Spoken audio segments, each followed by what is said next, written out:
Assalamualaikum warahmatullahi wabarakatuh. Selamat malam ya untuk teman-teman semua. Kali ini saya coba review radio Philips tahun 1964-65 ya. Nah, ini itu tadi yang pertama itu waktu baru dapatnya itu. Ini udah sampai rumah, fisiknya cukup mulus, 95% dengan umur yang begitu tua. Ini bagian belakangnya masih mulus juga, komplit juga. Dan ini bagian dalamnya masih utuh, masih original seperti itu tabung ya, itu ya tabung, bukan kayak radio-radio sekarang digital. Jadi nggak ada komponen-komponen seperti ini. Kalau nyari tahun sekarang tuh nggak ada pembuatan seperti ini kecuali radio rakitan. Kalau yang ini benar-benar original, udah 220 volt ya. Jadi untuk Indonesia sudah masuk karena ini diproduksi di Holland.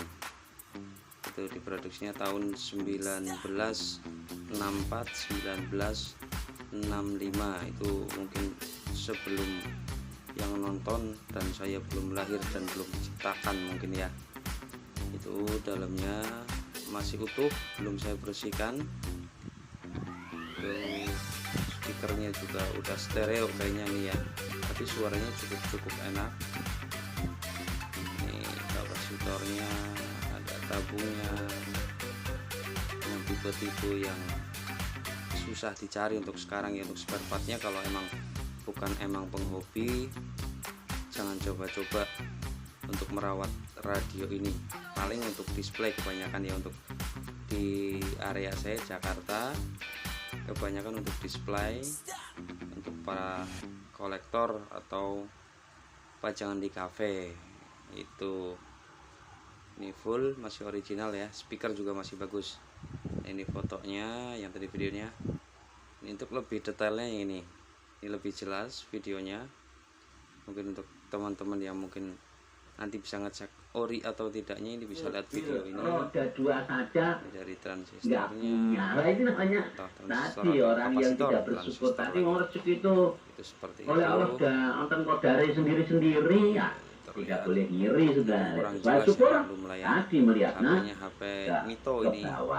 Oh, agak kurang si sedikit. Nah, Sinten ketika kalau di Mejo ya pangkatnya sudah leda, didengar ya kan? sampai awak dhewe pangkatnya selesai. kolonel. Mungkin ada pesan-pesannya. Ya. Tapi ya sama-sama perwira tinggi nggih. Nah, wong rezeki niku nggih beda-beda, rasa ngiri. Nah, walaupun si Pak Jono pangkate kopral duwe mobil, diganjar kali Gusti Allah rezekine lho akeh. Nah, kita melihat kepada yang lain, pangkat saya harus segini, sudah bisa begini, tapi itu pangkatnya lebih tinggi, kok itu rezekinya sama kita itu di bawahnya umpamane, gimana? Nah, itu contoh supaya bisa bersyukur seperti itu.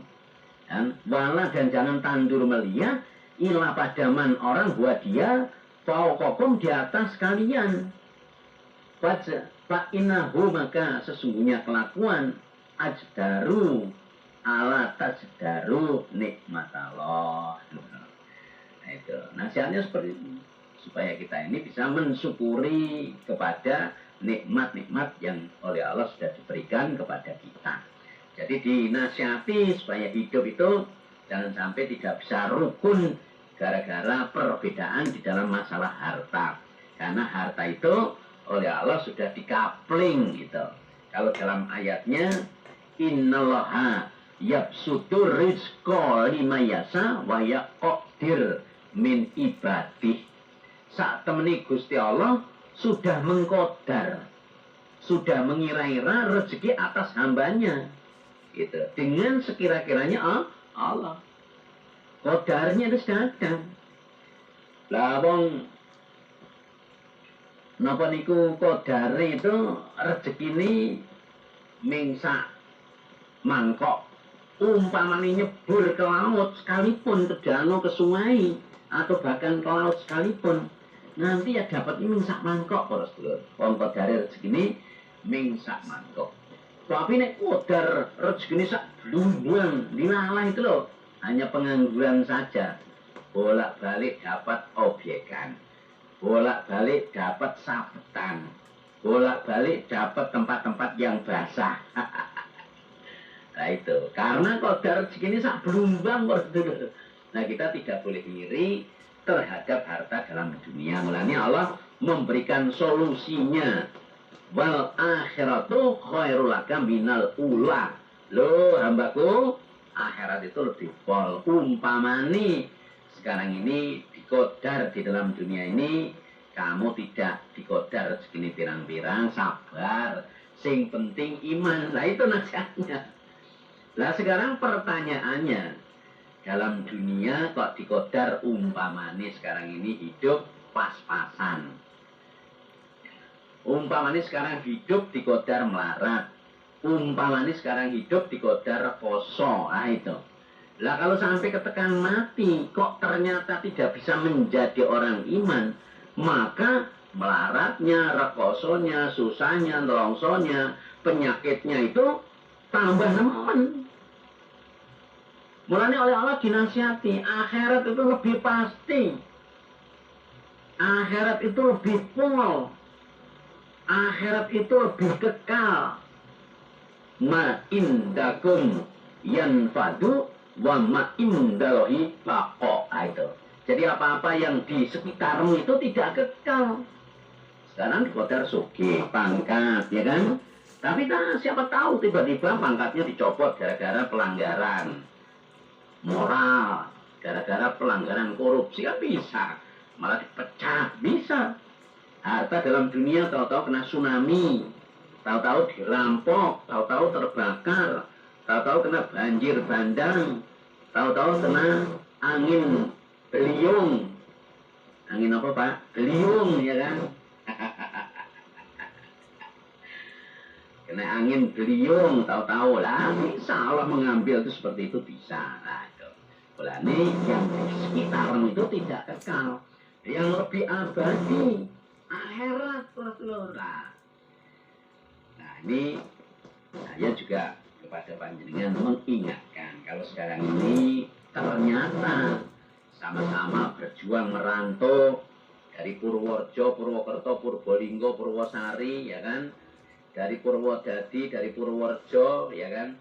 Dari Purbalingga, dari Probolinggo, sudah ke Jakarta, kok sudah puluhan tahun, 40 tahun Pak kurang merantau. Lah sekarang tinggalnya di mana?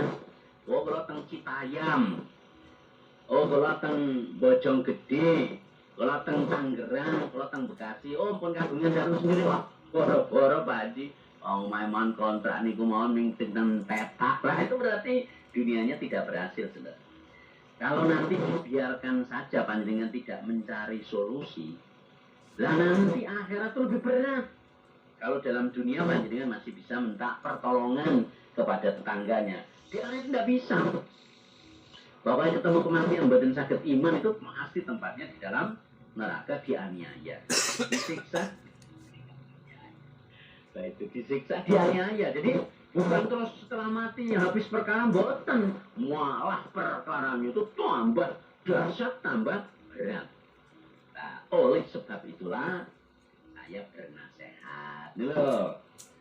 Ini jadi kepada panjenengan yang sekarang ini, seperti yang saya sampaikan tadi, hidup dalam dunia tidak berhasil, sudah pensiun kok masih kontrak, sudah pensiun kok dalam keadaan sulit, hidup ikut orang, hidup numpang dengan orang, numpang dengan saudaranya, itu berarti panjenengan dalam dunianya gagal. Apa? Gagal. Nah, mangkat.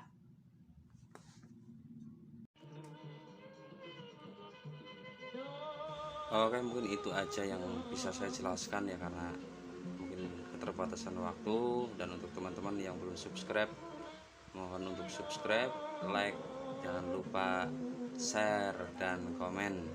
Terima kasih untuk teman-teman. Akhirul kalam, wassalamualaikum warahmatullahi wabarakatuh. Salam fintech.